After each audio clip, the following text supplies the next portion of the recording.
sensor-to-shooter mission with Puma and Switchblade would have Puma as an overwatch looking for pop-up targets. Once a target is identified, it can quickly send that data to the Switchblade team where they can quickly prosecute the target.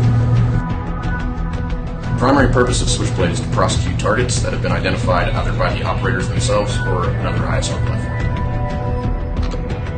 Switchblade's patented wave-off capability can be for a number of reasons, whether the target developed a little bit too much, now there are non-combatants next to the target, or the target went away and the Switchblade operator, he doesn't want to prosecute what's actually in the target area. Switchblade disengage.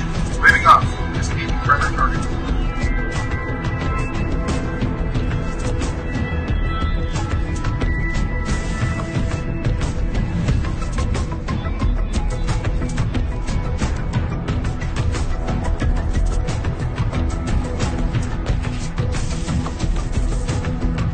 One of the main benefits of sensor-to-shooter is coordinate sharing and the video downlink, all packaged into one spot. 3, 2, 1, impact.